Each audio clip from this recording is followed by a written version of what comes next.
Welcome to this week's Race and Rally UK. We're back for the second of our programmes from Brands Hatch with the Ford Saloons classes C to E. And following that, we bring you the Fiesta Championship race. We caught up with round one winner Craig Owen. This morning it started off okay. There's just a little bit of a misfire, which hopefully I'll cure. It's fuel related, but I really don't know exactly what the problem is. It comes and goes, so it may just be a thing of Brands because of all its undulations. Yeah. Now, round one, you obviously had it more or less to yourself. You've got a bit more competition here today. Yeah, it was unfortunate the way that the groups have been split up, the classes have been split up, so we're a little bit of a big fish in a little pond. It's nice to have a win, but it's difficult to really justify it because I'm racing with Fiestas, but they still are very, very quick. And the front runners, Chris Lester and Nigel England, they're all good racers, hard racers. So I expect it not to be easy this time. And also, I've now got competition from Nigel Hutton in his Sapphire 4x4, and hopefully, if he gets that right, then we should have a good race on our hands. Now, obviously, you've got a bit of a rivalry with Craig as well. Yes, that's right. We've had some good races together, but I built his engine for him, so if he beats me, it's satisfaction that way. Right, so how's qualifying gone for you?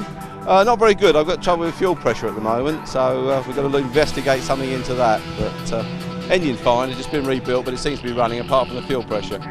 Oh, well, you'll be pleased to know Craig's got exactly the same problems. Ah, good. Sarah, this is not the car you were in at Mallory. It's not the car I was in at Mallory, no. So tell us why the change. Had a few problems with the Escort. We need to do an engine rebuild on it, we need to do a gearbox change, and I just saw this one up for sale, thought, save all the work, go out and get it. It was quite a cheap car, so it's first time out in it today, so it's a bit nerve-wracking. Don't quite know what to do. The boys are all busy over the front of it. Anything wrong?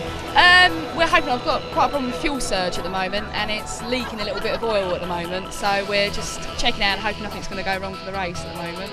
Right. Fingers crossed. So, the grid lineup looked like this.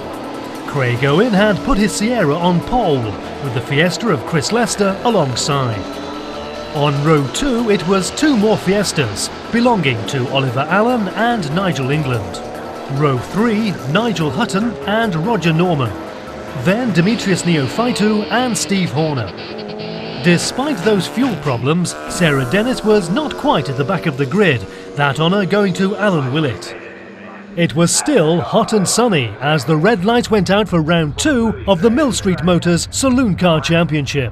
And it was the Fiestas of Chris Lester and Oliver Allen who made the best start, as Craig Owen bogged down to let Nigel Hutton alongside. But as they headed up towards Druids, Owen slotted into third place.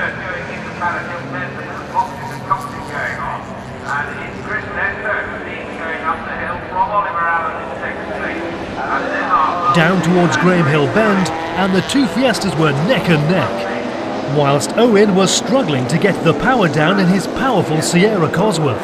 The rest of the field had managed to fall into line incident-free, as the leaders headed into their second lap. And it was Chris Lester still in the lead as they crossed the line, with Oliver Allen in second. Craig Owen was showing signs of contact as the rear bumper was loose on the Sierra, whilst Nigel Hutton was already struggling to stay in touch with the leaders. Up the hill and under the bridge, the top three were all close together, and Owen had managed to move to the tighter line around Druids. But again, he couldn't get the power down quick enough, as Allen tucked back into second place. Along Cooper Straight and into Surtees, it was still Lester, Allen and Owen, and then the Sapphire of Hutton. Further back it was England, followed by Norman in the Escort, then Neophytou, Taylor, Horner, Ladd, Brown and Grant. Back at the front, Allen was taking a look at the inside of Leicester's Fiesta, but so far he was managing to defend his line.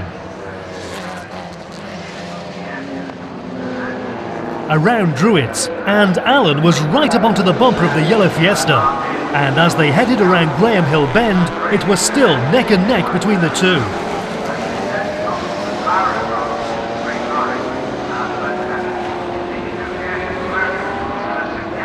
Bringing up the rear, Sarah Dennis and Alan Willett were having their own battle, with Dennis just holding on to the advantage.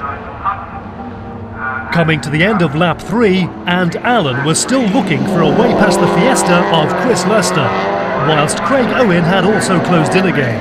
But as they headed onto the main straight, it was Lester who seemed to have the power advantage. As they headed towards Paddock Hill Bend, the Sierra of Owen slid past Allen to take second, and was now looking to take Leicester going into Druids. Around Druids, but that tighter line around the inside is not always the quickest way through, and sure enough, Leicester would retake the lead. And then Allen slipped down the inside of the Sierra around Graham Hill Bend to reverse the tables once again. Into Surtees, and Owen was using the power again to retake second. But how long could this continue?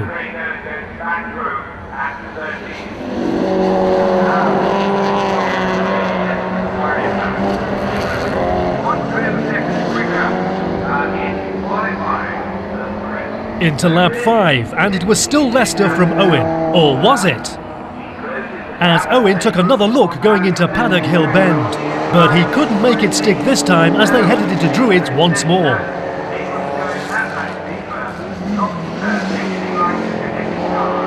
But on lap 7, Owen finally managed to make his move stick, as he eased past Leicester on the main straight. Sarah Dennis was being lapped as her Fiesta struggled with fuel starvation.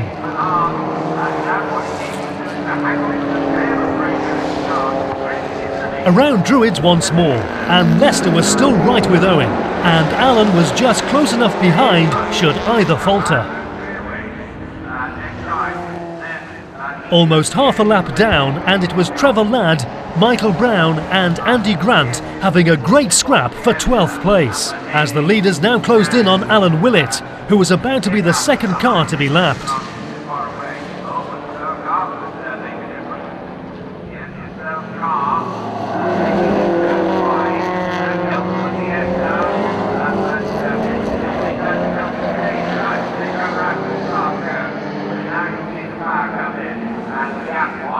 Over the line, and the gap had opened up for Craig Owen, but Oliver Allen was now close enough to take a look up the side of Chris Lester's Fiesta. And then it was Nigel England and Hutton in a close contest for 4th.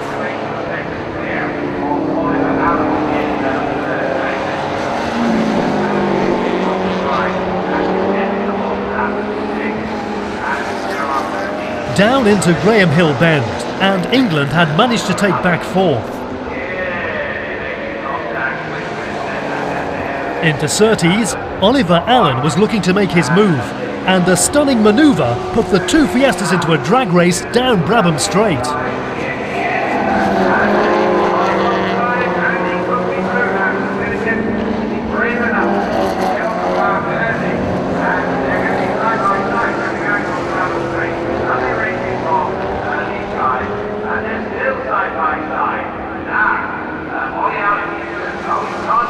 Around Paddock Hill Bend, and they were still side by side as they headed towards Druids. But Allen had done enough, and kept his cool to move into second place.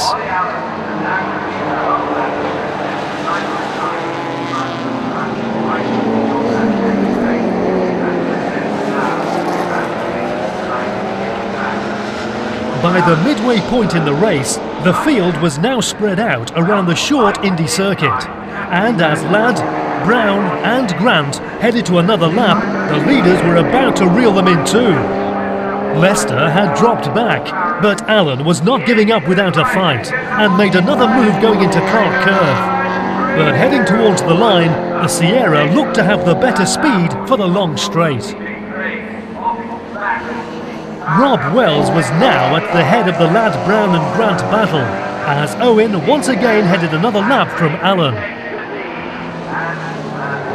Unknown to Allen, Craig Owen was still struggling with a misfire, and as the pair headed into Druids again, Owen took the tighter line.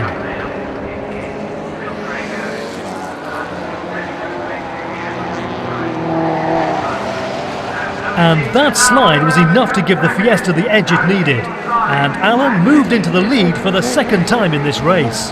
And as they dipped out of view for a second, it was Alan who had this time kept the lead.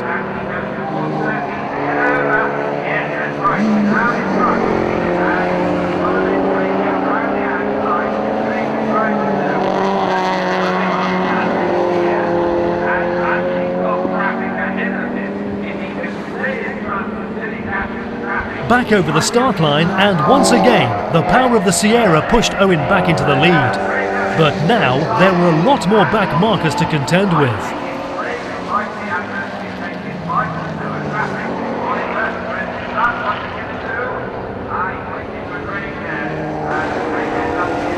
Owen again took the tighter line, but this time he held on to his position.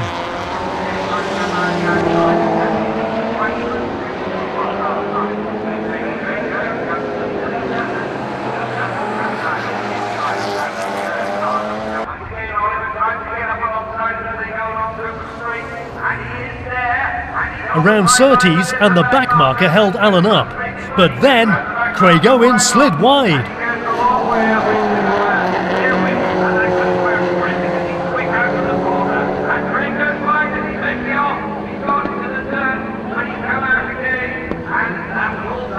And suddenly, Oliver Allen found himself with breathing space, whilst Craig Owen now had Chris Lester right back behind him. It was a hot day for April, and the temperature inside the cars was certainly hot. And concentration was so important now for Craig Owen if he didn't want to lose any more places. Back down into Graham Hill Bend, and Chris Lester was close in behind the Sierra. But as they headed towards Surtees, the Sierra looked to be pulling away.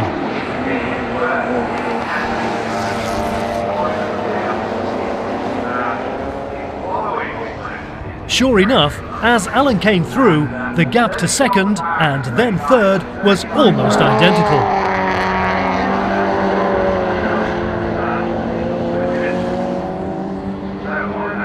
Further back down the order, and as Michael Brown came around Surtees, he got his Fiesta out of shape and was lucky to avoid any contact. But he had now dropped out of a great close battle.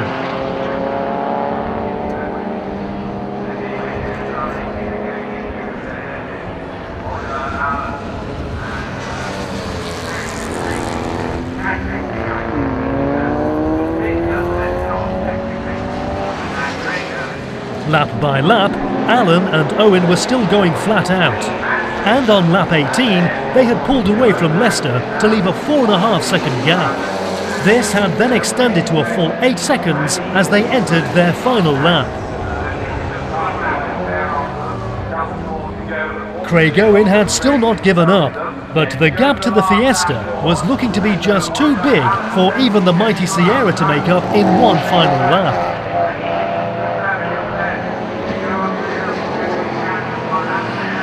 Around Druids one last time, and Demetrius Neophytou was the only hope for Owen, if he would hold up Alan in any way.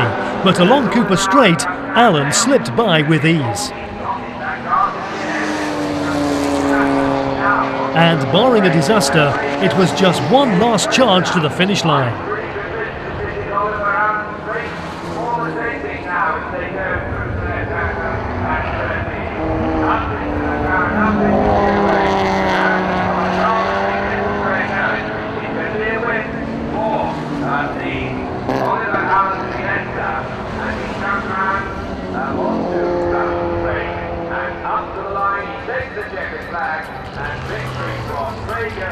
So, Oliver Allen took his first win of the season ahead of Craig Owen by just 1 second at the finish.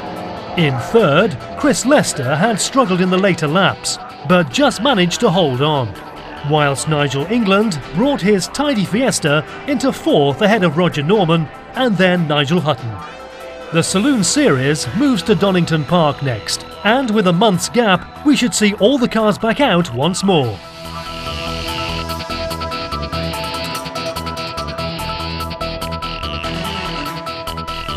The Ford Fiesta Championship for SI and Z-Tech models was another packed grid, But round 1 winner Torsten Skeen was not here at Brands Hatch, and so it was second placed after round 1, Andy Neat, who was on pole position. 2004 champion Dave Abbott was alongside in second, and then it was Andrew Taylor and Ray Tunney on row 2, followed by Peter Daniels and Brian Roper, then Roger Mahoney and Simon Cope. Second in Class B after round 1, Daniel Rose had secured a spot with Keith Chapman alongside, whilst round 1 winner Lee Mabbutt was 1 row back in 12th place. There was plenty of tyre smoke as the light went out to start the race, and pole sitter Andy Neat was just in the lead from Dave Abbott, and a very quick off the line Peter Daniels. Then it was Brian Roper, Simon Cope and Roger Mahoney. But going up the hill, Roper nearly lost it, catching Mahoney as he tried to regain control. Around Druids, and Andy Neat had a good defensive line to keep Abbott and Daniels behind. As they headed into Graham Hill Bend, the Class B cars were headed by Daniel Rose in the yellow and blue Z-Tech, whilst Chapman and Mabbutt were also close behind. Into Surtees for the first time, and Abbott had definitely closed the gap to Neat, whilst Daniels was still close behind. And then a gap to 4th, 5th and 6th. Andrew Taylor had lost 5 places on the start to be in 7th, and the Class B cars of Daniel Rose and Lee Mabbutt were side by side going into Clark Curve. Across the line, and Dave Abbott was in the tow of Andy Neat, but Neat was staying cool to hang on to the lead. Then it was a small gap to 3rd, 4th, 5th, 6th and 7th.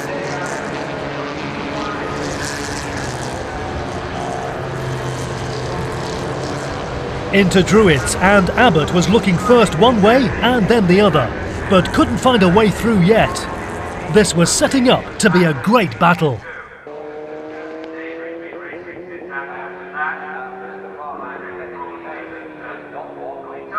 Into lap 4, and Andrew Taylor had now moved his way back up through into 4th place, but was some way back from the leaders. Then it was Roger Mahoney close behind, followed by Simon Cope and Brian Roper, and then it was Ray Tunney. Nearly 4 seconds behind again, and it was the leading Class B contenders in the 1400cc Z-Techs. It was now Mabbutt leading from Guildford, with the Class A car of Tim Bennett in between. Then it was Chapman in the maroon car, also right up behind. As the leaders went through Surtees, further back, Simon Cope and Brian Roper were engaged in a close tussle for 6th place. And then behind them, the Class B group of Mabbutt, Bennett, Guildford and Chapman.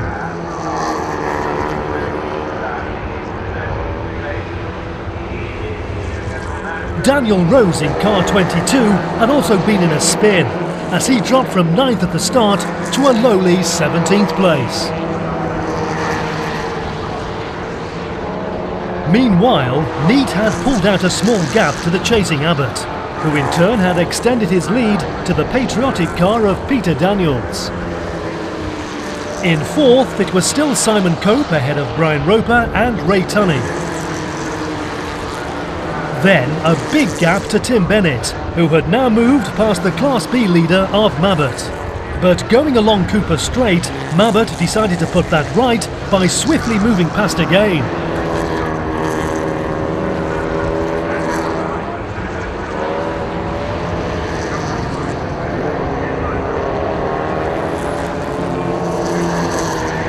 And so, around McLaren and into Clark Curve, and it was back to the way it was.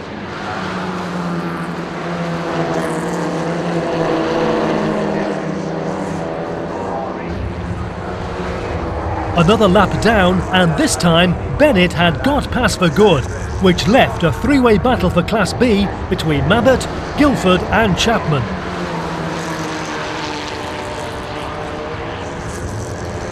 Mabbutt ran wide and Guildford moved in closer, and in the second chasing pack it was Simon Lay from Barry Edwards, passing the back marker and running very wide.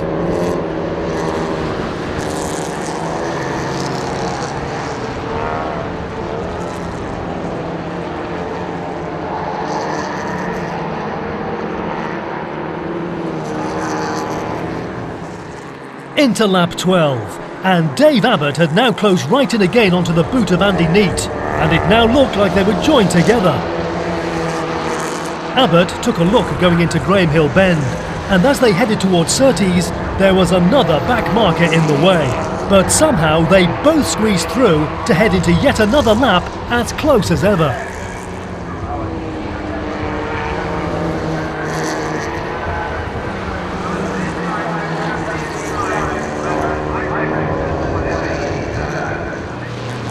By the time they had reached Druids on lap 17, Abbott was now in the lead.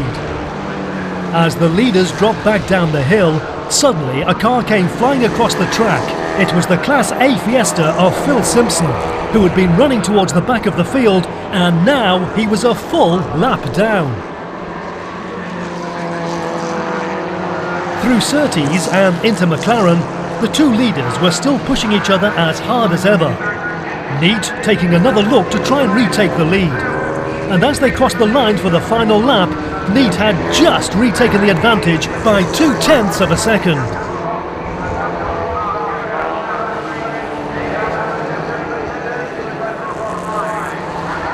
Abbott had one last chance, and so he was now looking for the slightest of opportunities. Into Druids for the final time, but Neat was holding fast.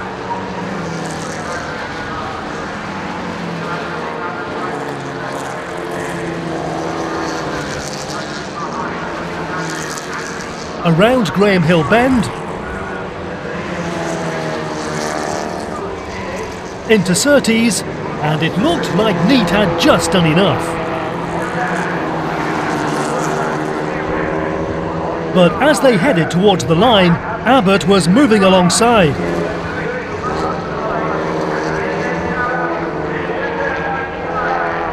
It looked to be a dead heat, but the official timing would show a winning margin of just 0.7 of a second in Abbott's favour. Dave, what a superb race. It was so close all the way. You swapped positions a few times. What was it like from behind the wheel? Great fun, very close but very clean. We both gave each other a little bit of space. So a really good race, I really enjoyed it. In fact, if Andrew hadn't missed a gear on the coming up to the flag, he probably would have won. It was that close. It was a fantastic race, but I'm absolutely gutted, to be honest. We pulled out a good second half lead, which is so hard around a small circuit like this. And unfortunately, sometimes you get a bit of luck when you go through the back markers, and sometimes you don't. And Dave managed to close right back up on me. By this time, both our tyres are pretty much shot. And then 2 laps at the end, my car kept jumping out of 5th gear. And I managed to hold it together until the last corner, and it jumped out while Dave was right behind me. He knocked me sideways, and it literally we crossed the line about a bumper apart, and that was it. But he managed to nick me by about 0.007 of a second or something. So, absolutely gutted. And Class B winner, Lee Mabbott. So Lee, a superb race. You take the class win. How was it? Yeah, it was great. It was a really hard race. The tyres went off about mid-race, about 12, and it started to get really tough. But we were under pressure the whole race. So we gave them a few laps to cool down and then got back on the pace car. We'll be back soon with more from the best of Clubman's Motorsport in the UK. See you soon.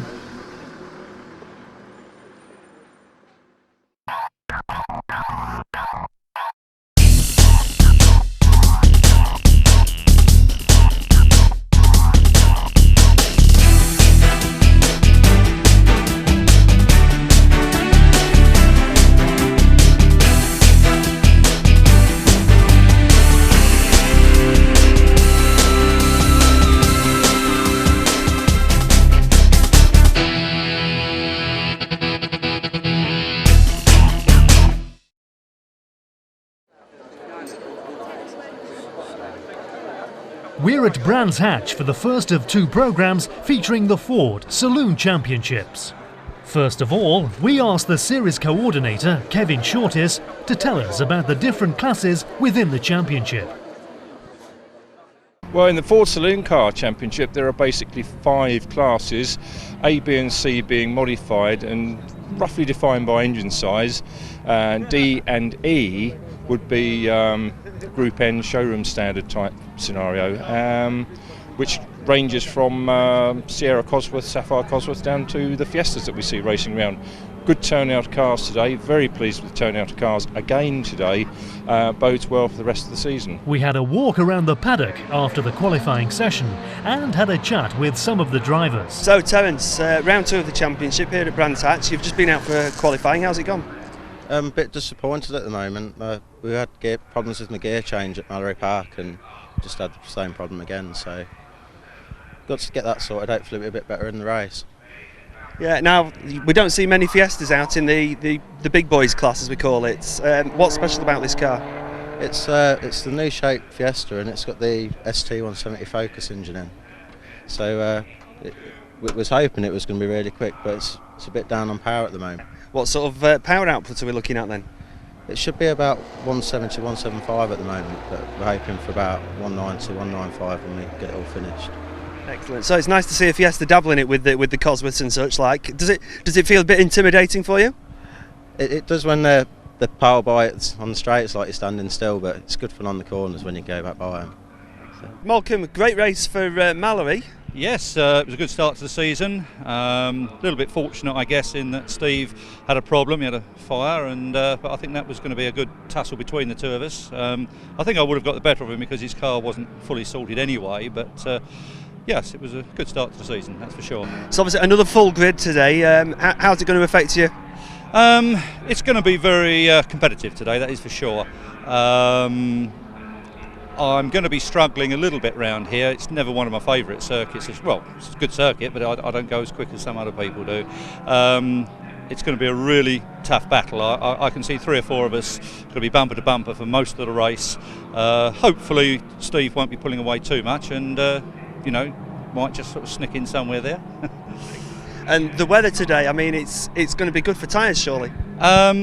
Yes. The only thing I would say, of course, being 4-wheel drive, prefer it to be wet actually, but no, I mean this is obviously a big leveler with the 2-wheel drive cars. I mean that's obviously with Darren being on the front row in the that ex-touring car, which just has to go to show that it is still very competitive. And Darren, of course, been a very quick driver from TVRs. He's used to rear-wheel drive, and I can say that the tyres are going to be working very well today. That's for sure. Craig, we're here round 2. Round 1 wasn't to be for you, was it? No, we had a small incident with the front wheel bearing. I think it broke up and seized onto the suspension. It was a case of I've got to come in because it don't feel right.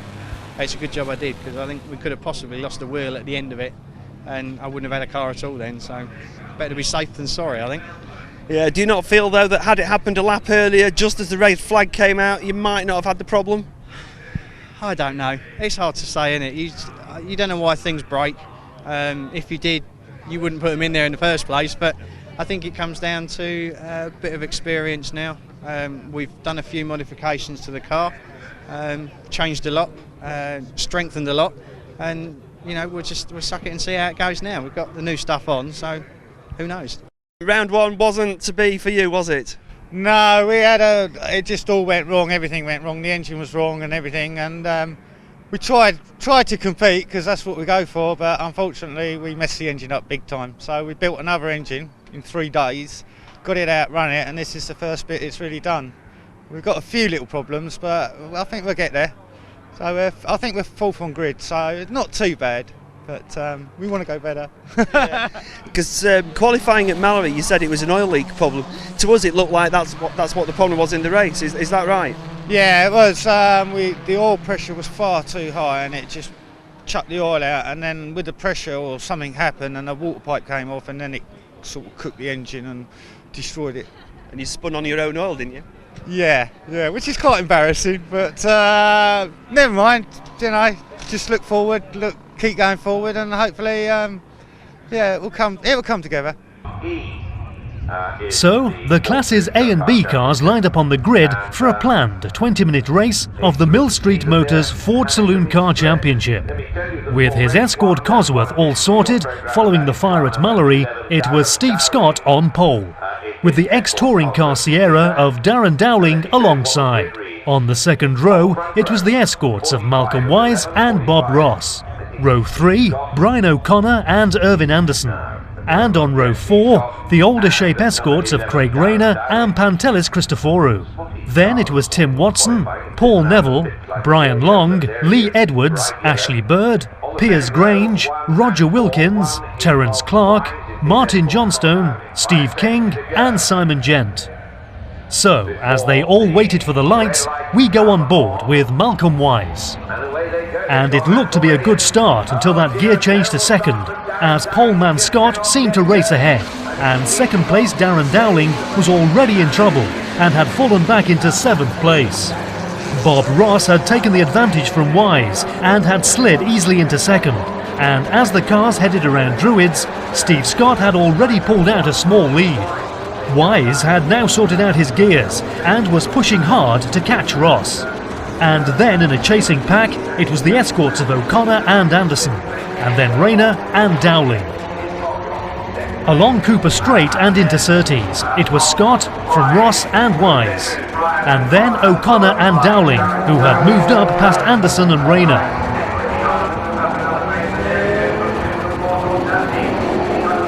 As the leaders rounded Clark Curve into Brabham Straight, the lead was an impressive 2 seconds for Steve Scott.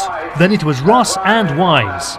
Wise now looking for a way past, but with the escort seeming to be all sorted from its earlier problems, Ross wasn't going to give up second easily. The ex-rally car of Scott was looking totally balanced as he rounded Druids for the second time, but further back at Paddock Hill Bend, the Capri of Ashley Bird had run wide and into the gravel trap. Back in the pack, there was a great scrap between Steve King and Piers Grange in the Class B escorts. Unaware of the stricken Capri at Paddock Hill Bend, Steve Scott suddenly faced the red flags. And O'Connor's escort was also in the gravel. Here's at Clark Curve. You can just see it from on board Wise's car.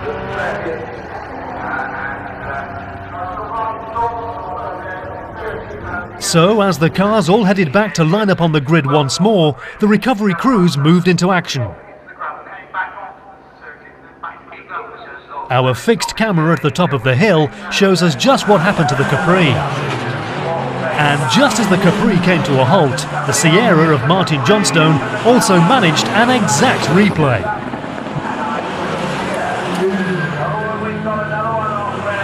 Both cars were left stuck in the gravel and would need a tow out, but both had escaped any serious damage. And so, with the track cleared, all the cars, except for the escort of O'Connor, would line up for the restart. Once again, the 2 Cosworth escorts were quickest off the line. But that crunch gear change cost Wise second place. And now the gear lever was bouncing around in its housing. Up the hill into Druids, and Malcolm Wise was still trying to change gear, but it looked to be stuck. Pantelis Christoforou had made a great start in the green Mark I escort and had moved into 6th to head the class as the field headed on to Cooper Straight. Further back in the 2 orange cars, it was teammates Roger Wilkins and Steve King battling for position. Through Surtees, and it was Scott, Ross, Wise, closely followed by Rayner, Anderson, Christoforou and Tim Watson in the Fiesta. Martin Johnstone in the ANZ Sierra had restarted from the back of the grid. Into lap 2, and the gap between the first 3 was an even spread. Malcolm Wise was waving something to his pit crew as Craig Rayner gently slid past to take 3rd, and Anderson was right on his bumper as they headed up the hill.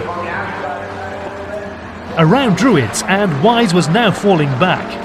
Anderson slipped past, and the leading Class B escort of Christoforou was right behind. The Cosworth was definitely stuck in second gear, and Wise was in trouble.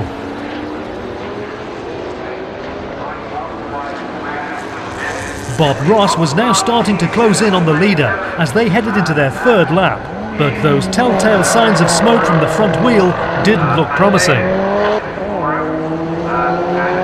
Back with Wise, and he was somehow managing to keep up with the 2 cars in front. That was Anderson in the blue Cosworth, and then Rayner in the escort, but as they headed along the straight, you could tell that Wise was on the rev limiter, and even closer behind was the Mark I escort of Pantelis Christoforou.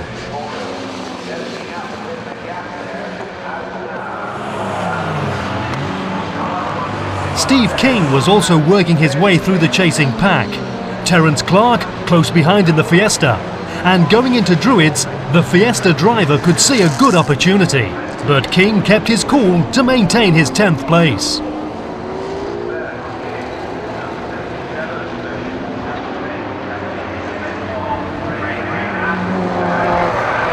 Anderson had now moved ahead of Rayner, and Malcolm Wise was somehow keeping up with the pair. But the gap at the front had now extended to 5 seconds. And then it was nearly another 4 seconds before Anderson crossed the line.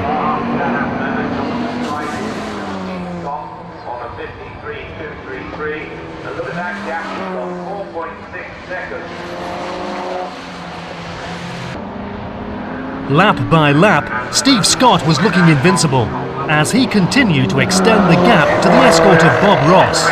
And slowly but surely, Anderson too had started to pull away from Rayner and Wise.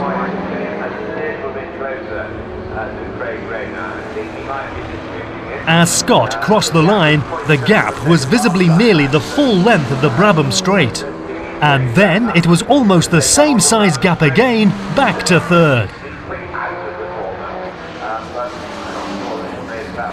Despite being stuck in second gear, Malcolm Wise was still holding on to the back of Rayner's escort, closing in on the tighter corners, losing out on the straights. Then, just behind this battle, it was the Sierra of Brian Long and the escort of Piers Grange. Grange looking to make a move at Graham Hill Bend. Heading towards the end of lap 6, and while Scott continued to extend his lead, suddenly the gap between second and third had closed right up. Then it was Rayner, Wise and Christoforou, followed by Tim Watson. As Scott crossed the line, setting another fastest lap in the process, there was no sign of Ross.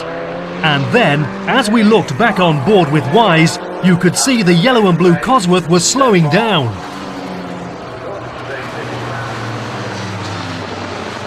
So now it was Scott from Anderson, then Rayner, Wise and Christoforou.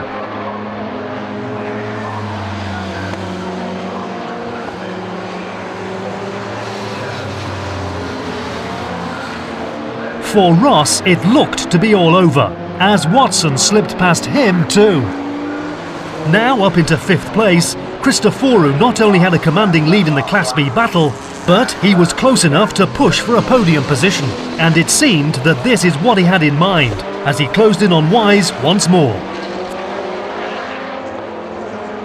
For Bob Ross, it was into the pits to stay.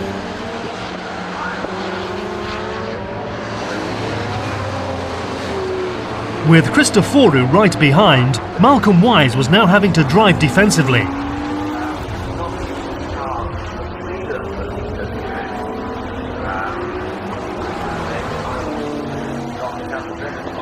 But again, he seemed to be closing in on Rayner as he headed into Clark Curve. And then Christoforou just went straight on.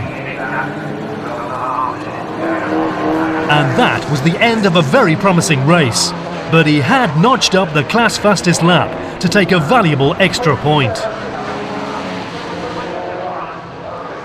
And while all this was happening, Anderson's bonnet had come loose on his Cosworth.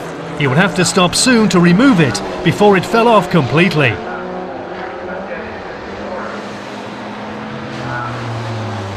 This was a great 4-way battle for 8th place.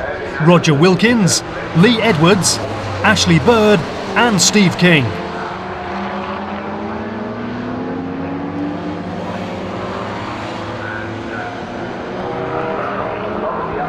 As Anderson headed towards the pits, Craig Rayner now found himself in 2nd place overall, whilst Malcolm Wise was still hanging on in 3rd, but sitting on the rev limiter lap after lap was putting extra strain on the engine and the cooling.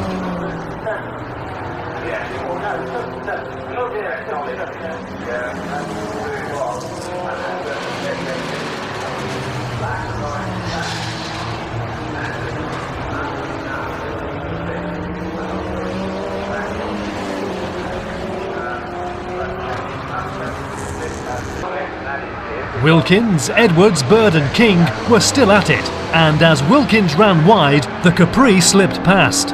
And Bird also had the better line going into Druids, and the two moved up a place, leaving the two orange teammates in 10th and 11th.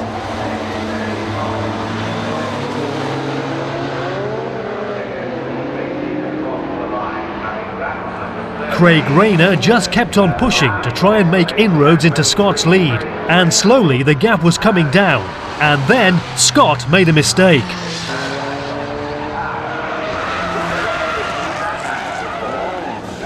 Just avoiding the gravel at Druids, but that was enough to give Rayner some hope. The gap was now visibly down.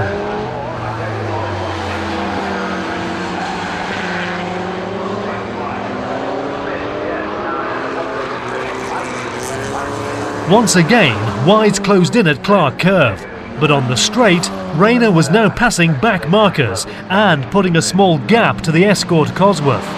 But Wise soon slipped past with ease.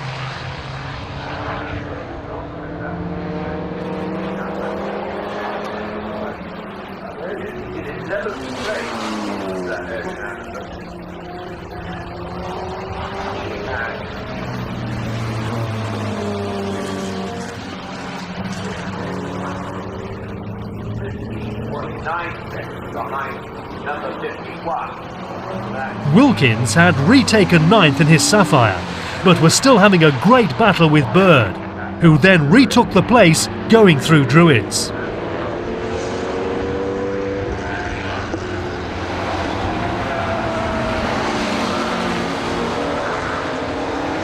As Steve Scott started to struggle, his power steering had failed, and it was now quite a handful just to keep it in a straight line. But the crowds could sense a real battle. Was it possible for Rayner to close the gap even further, and maybe even take the win?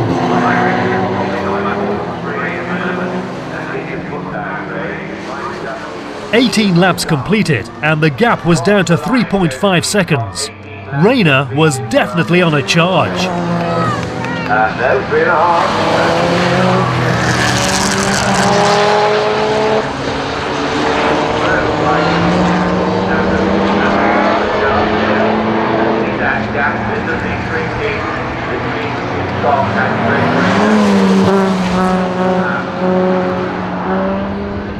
Edwards and Bird had now pulled away from Wilkins and King, with Anderson having stopped to remove the bonnet, retaking a lap back.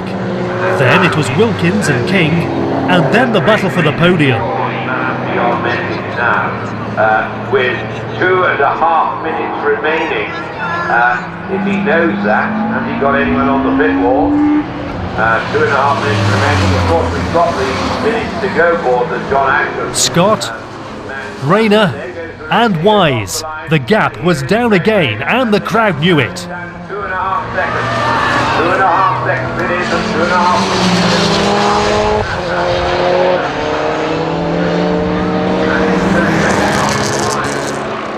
Around Druids, and the Cosworth didn't look comfy anymore, running wide again. Around Graham Hill Bend, and Scott was onto the grass. Rayner's team could barely watch.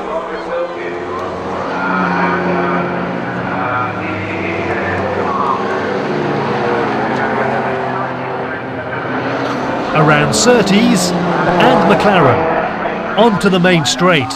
Could Rayner really find a way past? 1.5 minutes to go. Now, he's got crossing the line. The gap was 2.5 minutes, 2.5 seconds.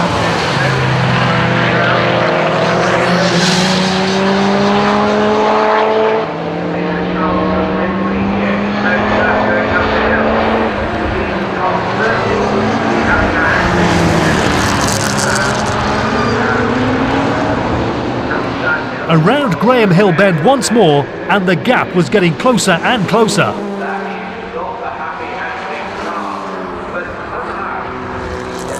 Around Surtees again, catching a back marker. Would they help or hinder?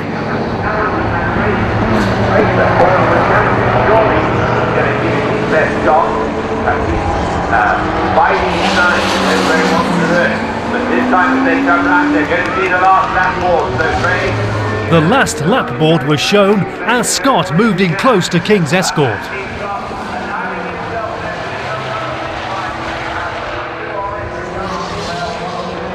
Up the hill and around Druids for the last time.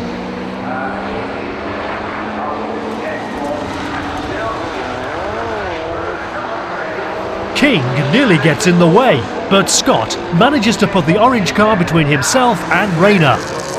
Up ahead, and Ashley Bird manages one last incident for this race.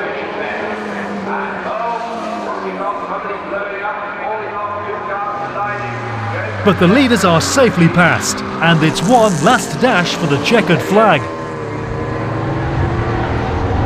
13 and 69 it was, the Edwards and Ashley Bird. 3, and coming up to the line now, it's going to be Steve Scott. Steve Scott just took the victory, but it was by just 1 second to Craig Rayner, bringing his amazing escort into second. The gearbox of Malcolm Wise just held together for him to take third. But the crowd were delighted, and here are the final positions.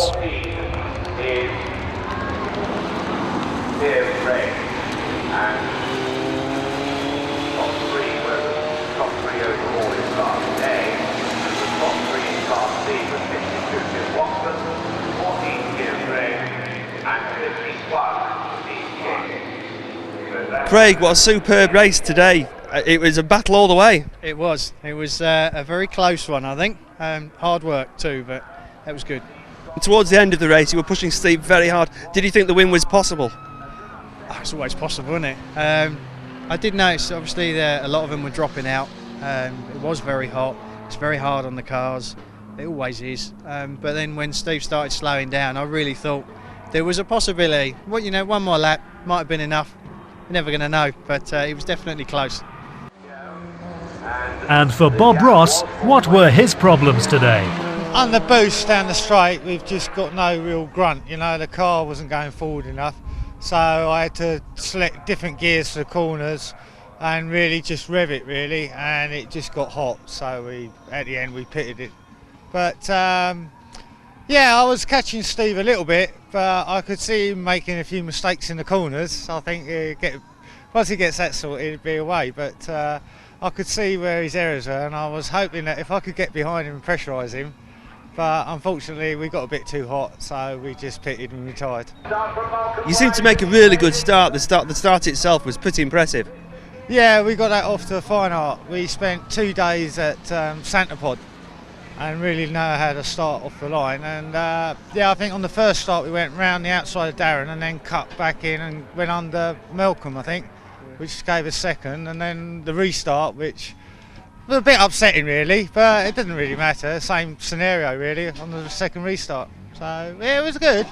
Weather's great. So we've just got to get things sorted for Donington, which we've got a few weeks, so we'll get it up and running.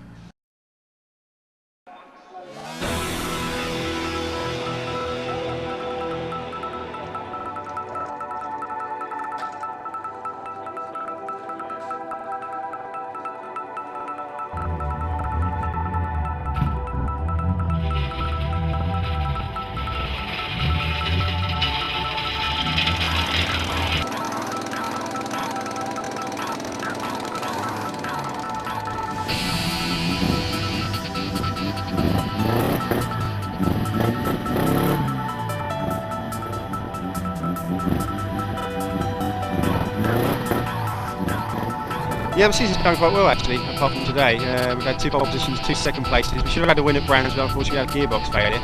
But today, when we went out qualifying, the track was quite damp. We took a gamble and put a wet setup on it, and unfortunately it was too soft. We came into stiffening up, but by the time we got out in circuit, the checkered flag came out. So we qualified very poorly in 7th. Is that going to make an interesting race for you? Oh, it's going to make it extremely hard. Hopefully we'll get some good in-car footage. So it's either win it or bin it today. So it's going to be flat out all the way. You're going to be looking forward to watching it. It's going to be an exciting race. So if I get off the line well and get up into the 4th position by the first corner, then we'll have a race on. If Pete Daniels manages to get away, it's a fantastic start and he's quick round here anyway. He's a lap record holder here. I don't think anyone will catch him, so it's going to be a good race. It's been a bit mixed at the moment because it's first year out with this car. We started from the beginning of the season with an Escort. Unfortunately, a few gearbox problems. Wasn't really getting used to the car. And then after that, we've come back out in this car, and it's just really a case of getting used to it, learning the tracks again. And today's been quite difficult because it's a bit slippery, and we're out with the Fiesta today as opposed to the full Saloon, so it's a little bit different from what we're used to at the moment.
Daniels leads at the end of lane 3. In second place, still 10, Brian Roper. Then number 1, David Albert. Then 15 in fourth place is Andrew Taylor.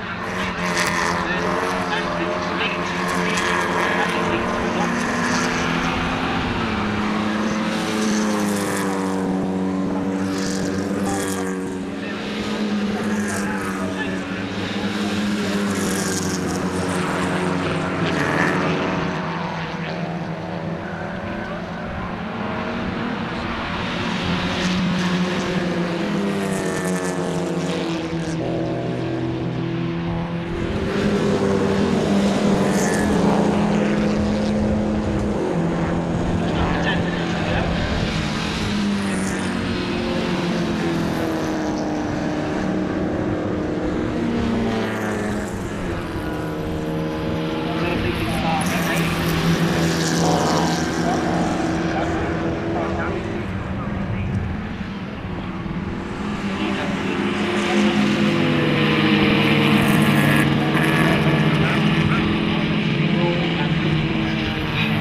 nicely into trouble and cleans.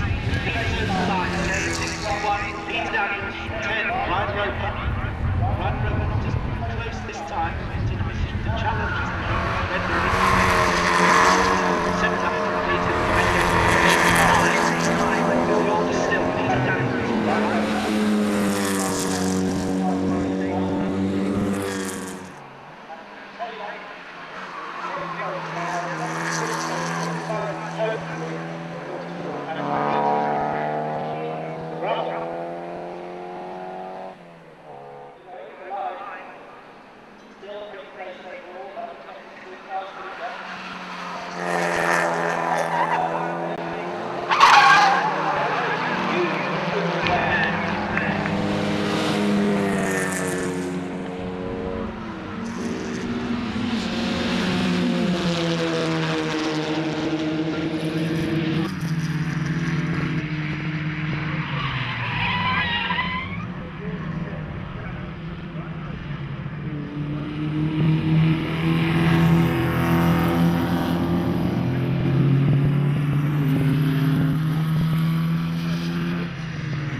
Well, it's been very good so far. I was lucky to get a win over a win at Mallory.